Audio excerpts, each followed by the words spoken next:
Welcome to Conversations with Kay. I'm Kay Ryder, and every week I talk with Vermonters who are leaders in the fields of government, healthcare, education, and the arts. We're in the world of healthcare, and today my guests are Judy Peterson, who's the CEO and president of the VNA of Chittenden and Grand Isle counties, and I'm very, very pleased to welcome Martha Weaver Small, whose parents were both cared for by VNA Hospice Care. And she's going to talk about the kinds of care they had and how it helped her and her parents. And she had a parent at the old respite house that the VNA had in Williston, and she had a parent at the new McClure Miller Respite House in Colchester. And I'm very, very pleased to have her here, and I thank her very much. And for our radio listeners, 99.3 FM, WBTV LP. Welcome. Nice to have you here. Welcome, Judy, and a very warm welcome to you, Martha. Thank you, Kay. Judy, I'll start off with you. Where is the McClure Miller Respite House located? It is in Colchester. And it is, if you get off the interstate, it's on Roosevelt Highway, so it's exit 16. It's just about 2 miles straight up the road. Okay, great. How many rooms do you have for people there who are being served by respite care? At our new house, we have 21 rooms. We had only 13 at our older house in Williston, so it really is a significant increase in our ability to serve people. And your rooms are full? They're sometimes full. As I said, we have 21 beds, and the average number of people we've had at any one time is about 18.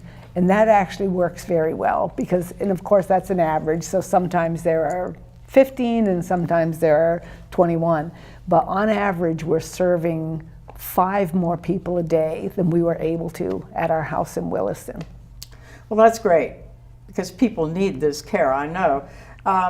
Now, I have been to the McClure Miller Respite House, which is a very, very welcoming place. And I know that the VNA had a capital campaign to raise the funds to have this respite house. Yep. How's it been going? It's been wonderful. We just cannot thank our community enough that we've had so much support for this effort. We've raised $6 million. We're not quite there, so we still need to have some help to get over the finish line, but we've just had tremendous response. And of course, Lois McClure and Bob and Holly Miller were our primary donors, and they've just been fabulous and so supportive over the many years and for this new project also. Right, and you had a lot of volunteers from the community too. Yes, yep. We had just so many people who have helped us with the capital campaign, raising this money. We had a large committee of people who've just been fabulous. And you know, I'd also like to say every day at the respite house now, we have an average of about 25 volunteers who work at the respite house every day because it's 24 hours, so it's 3 shifts, and we have our own staff there, of course, but we couldn't do it without that volunteer help. 24 hours every day of the year, and I know that Ducky Dones goes there to cook. Yes, exactly. Ducky is an excellent That's right. chef. Yes, yep. Now, briefly, what is hospice care? What is the concept, Judy? Hospice really wants to focus on quality of life and really looks at the entire family. So hospice provides really expert clinical medical care, pain control to the person who is terminally ill, but it also provides services to support the family. So that it is a very holistic approach to care and really is focusing on comfort and not cure. So we're trying to help people be able to die on their own terms, as comfortable as possible, with dignity, in the setting that is really home-like for them. And the whole, when the McClure Miller Respite House was being built, you had this whole idea in mind for it, didn't you? It was going to be kind of like a home away from home. That's exactly right.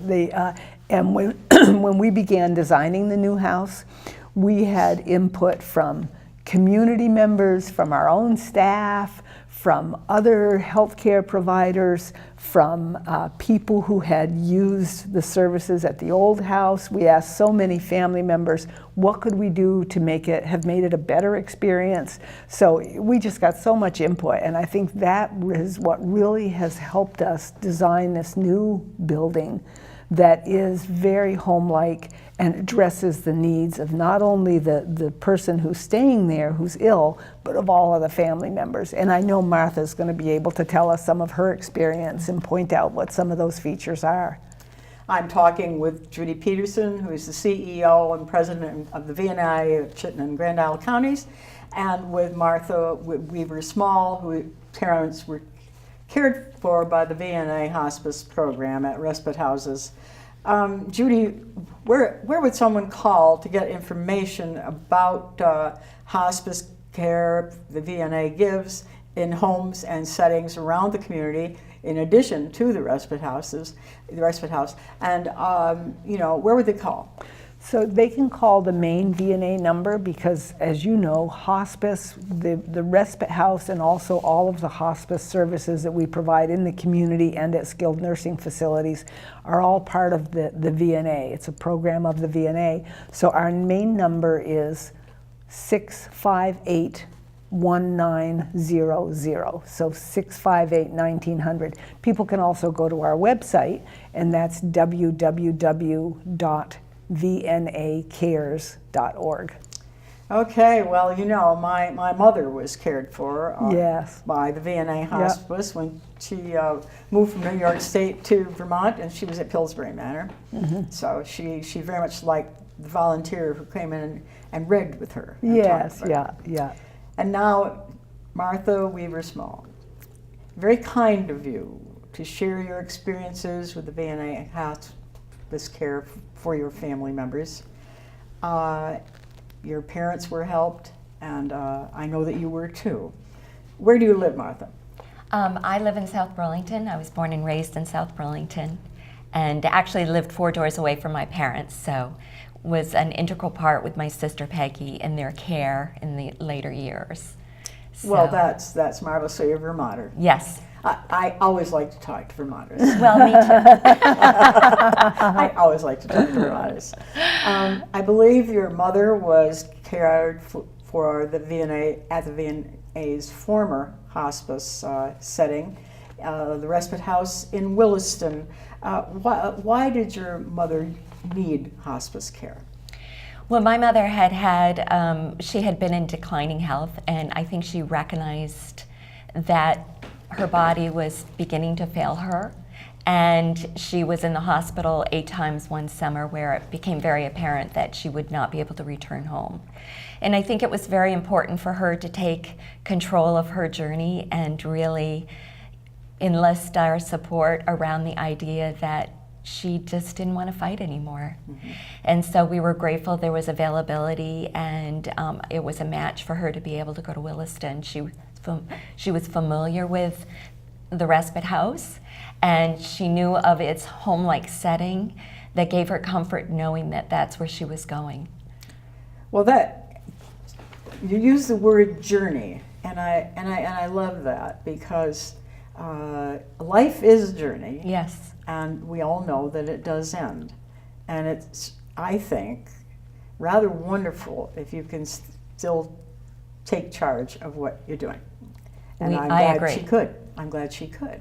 And we could honor her request. That's really what gave us great comfort as well, because she was very clear, and we were able to really honor that. And I think that was, for us, the most important part, because therefore it was a peaceful journey for her. Mm-hmm. Mm-hmm. Yeah. Same with my mother. I mean, you're taking my words away from me here. That's that's really good. What kind of services did she have? What kind of care did she have, Martha, that really, really helped her on this end of life journey? Well, my mother's unique situation was such that she was not taking nourishment, so she was in a very weakened state. So her care was primarily bedside. But I can say that I was there many times when they were giving her all the type of care that was bedside, with the compassionate, skillful manner in which each and every, I remember one day just the care of drying between each toe to make sure that she was comfortable with the lotions being applied to her skin, and just so compassionate in how they cared for her. And we were very close to my mother, so if it couldn't be me, I was so grateful they were doing it just as gently as I would have. Gently and compassionate. That's what you want. Yes, actually, isn't absolutely. it? And you know, when we think about hospice care, we very often think about pain control. But you have brought up a very, very important part of the whole process, because, you know, when I worked at the VNA, I had they were called home health aides then. I had a home health aide say to me, well, the nurses go in and they know a lot, but you know, it takes a great deal to go in and bathe someone if you've never seen them before. Mm-hmm. And I thought to myself, isn't that true? And people want to feel refreshed and have things done the way they want them done. Yeah. And I think, you know, again, that's the piece around dignity that I think is just one element of how to make someone feel as best they can each day in order to be peaceful. And so I think that they were very skillful. Now, in the old VNA Respite House, if one was to shower, they would need to schedule that and be transported out of the room. So my mother didn't qualify for that specifically, but I know that you know, that was challenging. Mm-hmm. My mom resided in the Dove Room. Each room is named after an animal on Noah's Ark, and so it's anytime I see a dove now, whether it's an ornament at the holidays, I think of my mom and the wonderful care that she received while she resided in that room. So.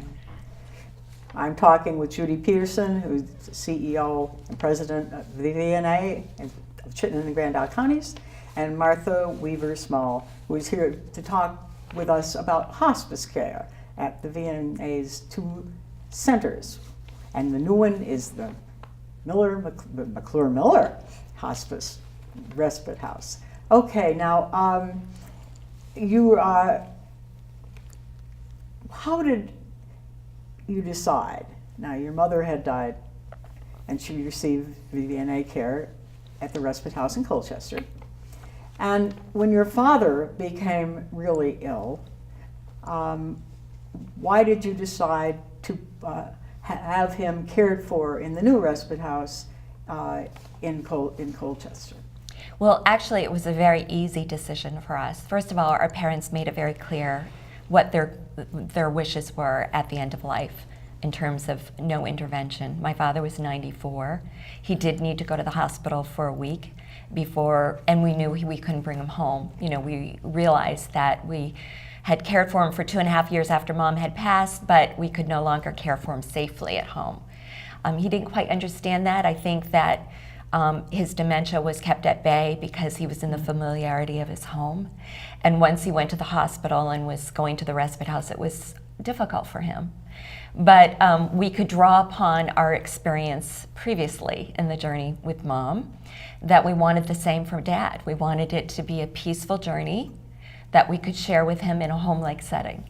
And we were very confident that the care he would receive would be as if a family member was caring for him. You talk about the respite centers, and it's, you know, it's personal support and emotional support in addition to the care that is given. Yes. Yes, and that's extremely important. It really is. I was sharing with Judy earlier that when I arrived with my father's transport from the hospital, Sharon Keegan had put her hands on my shoulder and said, "Now, Martha, you can just be a daughter. You don't need to be a caregiver anymore." And that touched my heart because it was a little hard to let go. And I appreciated the permission to really give it up to those people that are so skillful and knowledgeable about what it needs to be done to make my dad be comfortable and peaceful to the end. And then I could just be there by his side as his daughter, and my sister as well. Well, you raise a wonderful point, because it's very hard to be a caregiver for someone you love, and especially, I think, at the end of life, because you realize that the time is precious, and you want to spend that time the way you want to do it. You don't want to have to necessarily be, washing someone's face or something like that. I mean, not that that's not important, but you want to share memories, and you want to talk, and you want to make very, very sure there's nothing else left to be said. Yes. That's extremely important, isn't it? It is important. And so, we have family members here locally. My son is in LA. He was able to come back to say goodbye to his grandfather. They were very close, and be able to have that opportunity. And my father, who had been very exhausted from the transport from the hospital and had slept for 2 days, said to him very poignantly, "I'm very glad you came while I was still alive." There you go. And I know that Justin really treasured that as well. So people know, I've had the experience that people, loved ones, know when they're leaving. And I think they want to they want to say goodbye, I think, and it's important if that can be arranged and set up. It's very important. when it can work in the sense that the timing is such, but I also know that sometimes people wait till people leave because perhaps a family member is struggling with the goodbye. Right. I think there are so many unique situations, and we were familiar with a lot of the signs, but that's where the nursing staff really assisted us when changes were occurring, and some of the changes were really dictating what was to come. Those gentle reminders was very, very helpful, and we were grateful for that. My goodness, a gentle reminder. What more could you ask for from a caregiver? I mean, a gentle, and that's all part of it. Yes, and so for us, it was a Sunday, and we had my father under an Afghan that my grandmother had knitted, and we were listening to big band music, which was my father That's loved. wonderful. And Yeah. so it was just my sister and I rotated every 10 minutes to make sure we didn't miss anything, and then when it was happening, we were able to share that with him and talk to him. Great. It was a gift. Yeah. A gift, yes. Yes. I've always thought that hospice care was a gift. Yes, I agree. Absolutely. Now, going back to the McClure Miller building, what did you think when you first walked in it? Did you like the place? I was amazed because what struck me the immediacy was the natural light. There's a lot of windows, and even when you move into the center of the building with the skylights and the different wings now, and of course the space. But I was also very touched that they were able to transport, thanks to Mr. Miller, the mural that had been on the wall in the lobby in Williston. And it was showcased where I was seeing animals that I had never seen before just because it had the light and the space to be on display. And to me that was just very comforting to have something from Williston come to Colchester, where my mom had been and there was my dad. So that was really reassuring.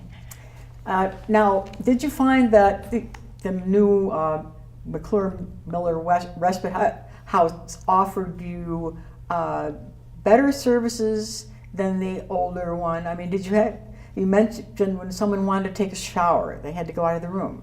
And in the new building, I believe there's showers in the room? Is that correct? Yes, in each room has its own bathroom that has the showers, and so for my dad to be wheeled in. And I certainly was thinking more from the staff's perspective of, immediacy to the bed. The rooms are quite large, the furniture is beautiful, and there's always the gentle reminder that family members can stay overnight. We live locally, so it was fine for us to go home, but people have traveled far and wide, and you just have to look at the license plates in the parking lot to know that people have come far and wide to be with their loved ones. And also the autonomy for family members to not necessarily need to disturb the volunteers in the kitchen, so that they can go to the cafe for coffee, or they can get ice water, they can have time away from their loved one in the room to the cafe and be able to just find space that is really private space for whatever it is you need in that moment. So yes. it's just beautiful. Yeah. Well, you do need a break. Yes, you do. Yes, yes, you need a break, and I have the places set up so that family members can do that. There's lots of choices, I think. Yeah, yeah. Now, Judy, I want to ask you a question. The new respite house is set up for staff to have space too, right? Yes, when we, as I said, we did all of these focus groups and got lots of input about the how to design the new house. One of the things was having a bathroom in every room and having more rooms so families could stay and it would be comfortable for them. But so of course staff also needed more space. So we have just a much more convenient and roomy and secure medication room, areas for the staff to chart.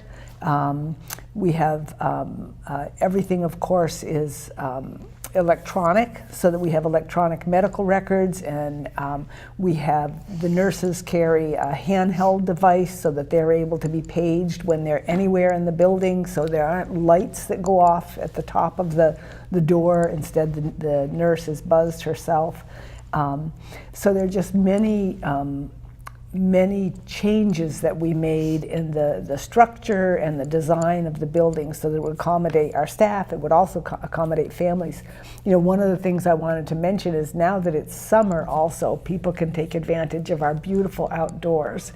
We've just had such, Clausen's has just been wonderful and made donations and volunteer help designing all of our flower beds outside, and we have a walking path that's paved so that you can go easily with a wheelchair all around the building. And in the back of the building, of course, it's all wooded. In the front, there are just large fields, so it's a very pastoral setting. It's just you don't have traffic noise or busyness. It's really a haven. It really is. Yeah. Yes. Right. That's just wonderful. I think that being able to see nature is Yes. in and of itself comforting. I really write about it all the time because they want you to support the conservation work. But Right. I think it's true. Yeah. I think it's true. We're looking at flowers and trees, and being able to be in your wheelchair and get outdoors. Mm-hmm. Yeah. That's another thing. That's just absolutely marvelous. So now we have a warm place. We have room for families, and not large rooms. Families can come there. Mm-hmm. We have rooms where families can go for a little bit of privacy if they want to think or whatever else they want to do. They can walk outdoors now, look at the flowers. And we also have space for the caregivers. So it's not easy to take care of people at the end of life, I wouldn't imagine. I wouldn't imagine I imagine it takes great skill. And we have to know what you're doing. But in hospice, you do it a certain way. And so we have your father in the new McClure Miller Respite House, and you and your sister are taking turns. And they are helping you in so many ways. What do you think was the biggest thing they did for you? Can you think of it? One or two things that just made such a difference? Well, you always get the sense of them valuing your presence, that you're there for that loved one that they're assisting. And they make you feel very much part of the team, the family that's caring for that person, which as a family member warms your heart, because you only want the very, very best for, in my instance, my parents, who I adored, and they were amazing. And to give it up to have somebody else care for them when we no longer could, that was the only way you can really do that, is to trust that they are in the very best hands, and they were.